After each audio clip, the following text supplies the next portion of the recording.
नमस्कार, आप सभी का जी न्यूज पर स्वागत है।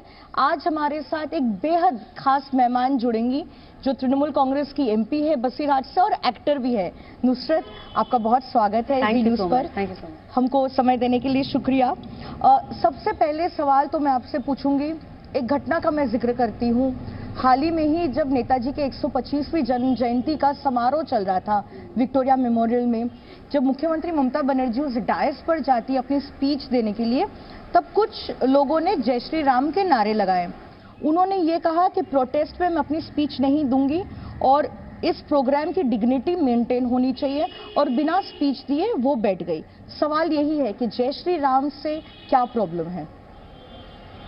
प्रॉब्लम जय श्री राम से नहीं है, राम के या कोई भी रिलीजियस स्लोगन से कोई परहेज नहीं है। ये कोई राजनीतिक इवेंट नहीं था, ये कोई धार्मिक इवेंट नहीं था। बंगाल के सुपुत्र, देश के हीरो, देश के नायक नेताजी का 125th बर्थ एनिवर्सरी था। इस इवेंट को जो ऑर्गेनाइज कर रहे थे वो थे कल्चरल मिनिस्ट्री ऑफ इंडिया। तो इसे बीजेपी ने अपना इवेंट कैसे बना लिया? हाउ डिड दे, कैसे ये इवेंट कंसीव कैसे कर दिया जहां पे आप राम का नाम लेते हैं पर किसी को चढ़ाने के लिए लेते हैं? आप राम का नाम लो, आप गले लगा के राम का नाम लो, ना ही गले दबा के। और अगर आप राम का नाम ले रहे हो तो आप बाकी भगवान का भी नाम लो ना। अगर ये रिलीजियस स्लोगन नहीं है तो आप शिव जी का नाम लो, आप कृष्ण जी का नाम लो, आप गणपति बाप्पा का नाम लो, बाकियों का भी नाम लो ना।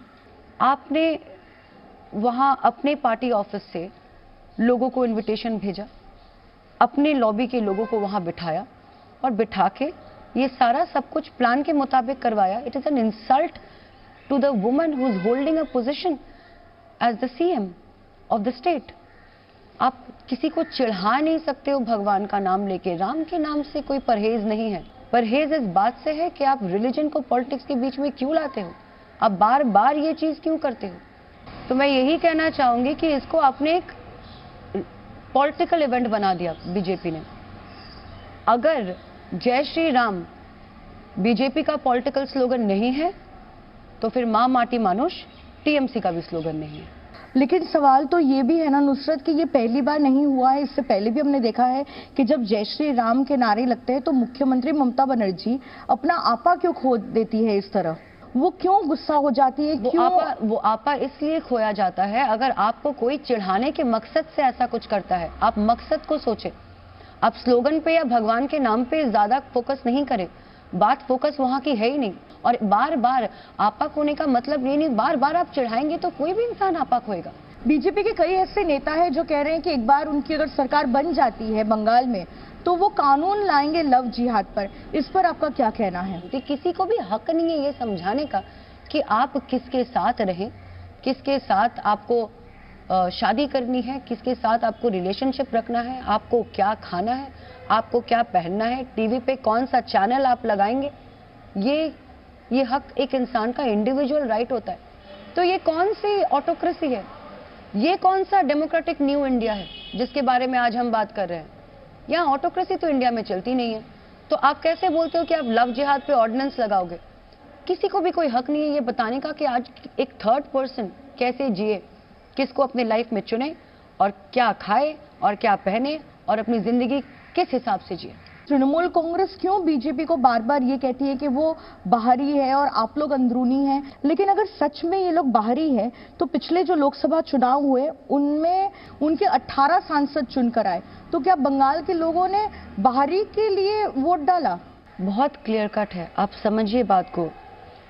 It's a very well placed strategy. क्या है ना, बीजेपी के पास बहुत पैसे हैं। हमारी पार्टी ना बहुत गरीब पार्टी है, हमारे पास इतने पैसे नहीं है। हम लोगों के साथ जुड़ते हैं इमोशंस के साथ, वो लोगों के साथ जुड़ते हैं बिजनेस स्ट्रैटेजी पैसा के साथ। आप हमारा पार्टी ऑफिस देखिए और उनका पार्टी ऑफिस देखिए। हमारा पार्टी ऑफिस आपको गरीब का पार्टी ऑफिस ही लगेगा, उनका पार्टी ऑफिस आपको 5 स्टार पार्टी ऑफिस लगेगा। अगर आप उनके पास जाते हो, अगर वो आपको आज पैसे दे के बुलाते हैं, रातों रात आपकी नीति, बहुत सारे लोग टीएमसी छोड़ के जा रहे हैं, बहुत सारे लोग जा रहे हैं छोड़ के, रातों रात क्या उनकी नीति, इतने सालों से जो नीति वो फॉलो करते हुए आ रहे हैं, रातों रात उनकी नीति बदल जाती है। कैसे बदल जाती है? ये तो पॉसिबल नहीं है, ये तो ह्यूमन साइकोलॉजी के अगेंस्ट है। तो इस किस बलबूते पे लोग ऐसा डिसीजन ले रहे हैं? पैसे के बलबूते पे। हमारी पार्टी के पास इतने पैसे नहीं है कि हम लोगों को ये सब प्रॉमिस कर पाए, तो जो कर पा रहे हैं लोग वहां जा रहे हैं। तृणमूल कांग्रेस में अभी भी एक्सोडस जारी है। अगर हम बात करें शुभेंदु अधिकारी की या फिर सांसद सुनील मंडल, बहुत से ऐसे छोटे बड़े नेता हैं, सांसद विधायक हैं जो अभी भी पार्टी छोड़ रहे हैं। लेकिन छोड़ने के समय वो एक बात कहते हैं कि एक तो अभिषेक बैनर्जी के वजह से वो काम नहीं कर पा रहे हैं क्योंकि वो डिसीजन मेकिंग अथॉरिटी है और पार्टी में सिर्फ डिसीजन लेते हैं ममता बनर्जी और अभिषेक बैनर्जी। और दूसरा ये कहना है कि वो जब अपने क्षेत्र में जाते हैं काम करने के लिए, पार्टी स्पेस नहीं दे रही है काम करने के लिए, वो जनता के बीच जाकर काम करना चाहते तो थे। वो क्या बोलेंगे? वो क्या बोलेंगे? आज किस मुंह से बोलेंगे? You always need a cover up story. आपकी आइडियोलॉजी जिस पार्टी के साथ इतनी साल से आप जुड़े हो, जिस पार्टी की आइडियोलॉजीज पे आपको विश्वास था, सडनली आपको लग रहा है कि वो पार्टी आपको स्पेस नहीं दे रहा है। ये तो हो नहीं सकता। वो पार्टी आपको वो नहीं दे रहा है जो शायद आपको दूसरी पार्टी दे रही है। वो है बेशुमार, जैसे मैंने कहा, मिनिस्टरियल पोस्ट दे सकती है आपको, डिप्टी सीएम का पोस्ट दे सकती है। ये पोस्ट तो दीदी नहीं दे पाएगी ना, तो ये नहीं दे पाएगी, इसलिए वो पार्टी छोड़ के जा रहे हैं। लेकिन साथ ही साथ बहुत से नेताओं का ये भी आरोप है कि जब से प्रशांत किशोर की एंट्री हुई है या फिर डिसीजन मेकिंग जो अथॉरिटी है वो सिर्फ अभिषेक बैनर्जी के साथ है। तो आप भी पार्टी का एक इंटीग्रल पार्ट है, आप एक्टिवली पॉलिटिक्स में पार्टिसिपेट भी करती है, अपनी कॉन्स्टिट्यूंसी में जाती हैं। तो आपके हिसाब से क्या तृणमूल कांग्रेस में दो ही डिसीजन मेकिंग अथॉरिटी है, ममता बनर्जी और क्या अभिषेक? आपको लगता है एक पार्टी में सिर्फ 2 जन डिसीजन मेकिंग अथॉरिटी रखने से एक पूरी पार्टी चलती है?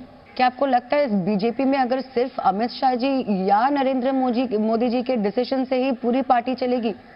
ऐसा तो नहीं होता है। तो आप क्या कहना चाह रही हैं, जो लोग छोड़ रहे हैं, एक तो उनका परफॉर्मेंस अच्छा नहीं था और दूसरा क्या बीजेपी उनको पैसा दे रही है? बीजेपी के किसी नेता ने ऑलरेडी मेंशन कर दिया कि by the end of election से ममता बनर्जी और अभिषेक बैनर्जी ही रहेंगे और कोई नहीं रहेगा। मतलब टीएमसी के हर एक नेता के पास ऑलरेडी वो पैसा पहुंचा चुके हैं। दैट्स व्हाट दे मीन, ये उनका शब्द है। That's what they are saying. क्या आपको भी ऑफर आती रही है या फिलर्स भेजे जाते हैं? देखिए उनके मुताबिक हम सबके पास ही ऑफर है। उनके मुताबिक हम सबके पास ऑफर है, जो वो सारे सबको ही ऑफर कर चुके हैं और उनके मुताबिक हम सब निकल जाएंगे और सिर्फ दीदी और अभिषेक बैनर्जी बच जाएगा। क्या ये चुनाव जो है काफी पोलराइज्ड है? क्या हिंदू मुस्लिम जो है वो दो तरफ हो चुके हैं? इतना पोलराइज्ड एनवायरनमेंट क्या आपने पहले देखा है? क्योंकि 2019 में आपने भी चुनाव लड़ा था। पोलराइजेशन तो वो कर रहे हैं, हम नहीं कर रहे हैं। एमआईएम के जो प्रेसिडेंट है असदुद्दीन ओवैसी, उन्होंने ये कहा है कि वो चुनाव लड़ेंगे।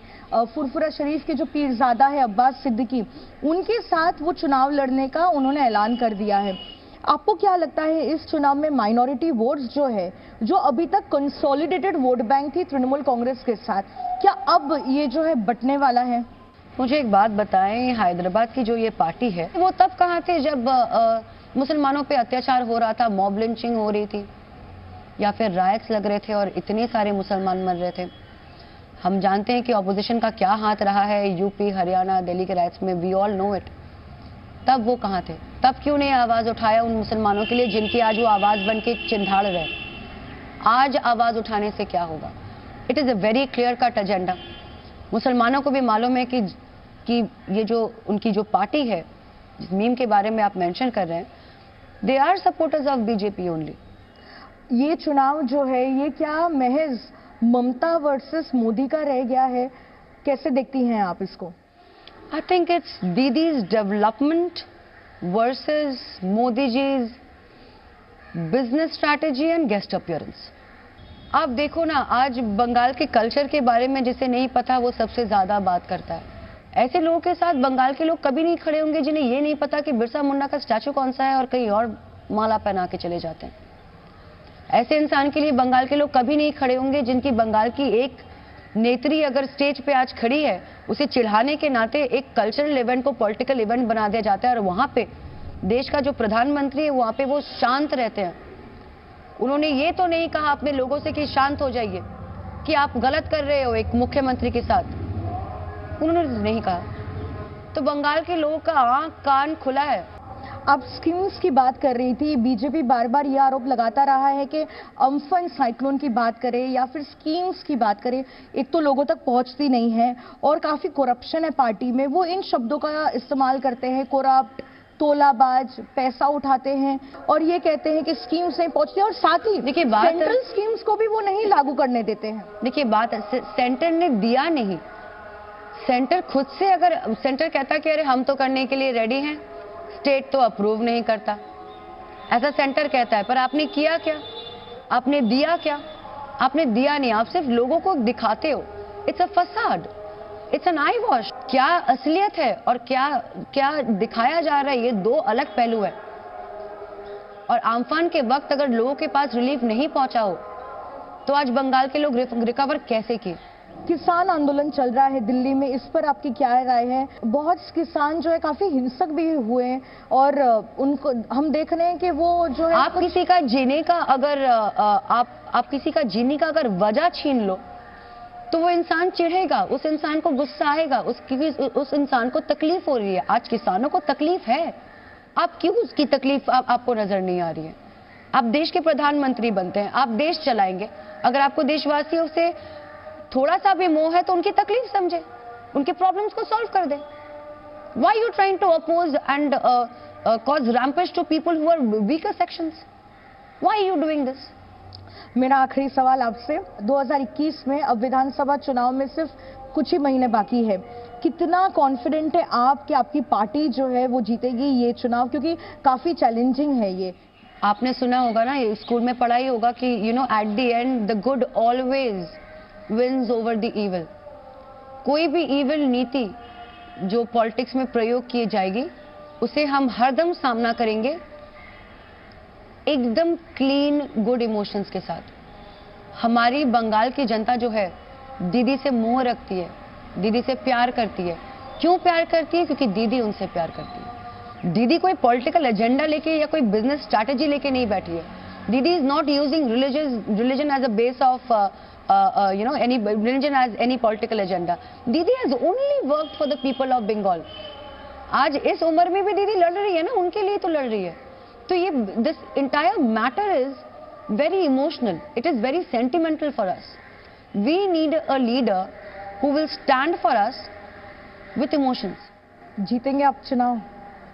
सीएम कैंडिडेट के लिए बंगाल के लिए सिर्फ दीदी ही सही चॉइस है। बहुत धन्यवाद हमसे बात करने के लिए। तो ये थी नुसरत जहां, तृणमूल कांग्रेस की बसीरहाट से एमपी और एक्ट्रेस, और उनका ये कहना है कि आने वाले जो 2021 के विधानसभा चुनाव है उसमें काफी कॉन्फिडेंट है कि तृणमूल कांग्रेस को ही जीत हासिल होगी और ममता बनर्जी ही इस राज्य की मुख्यमंत्री बनेगी। धन्यवाद आप। Thank you so much.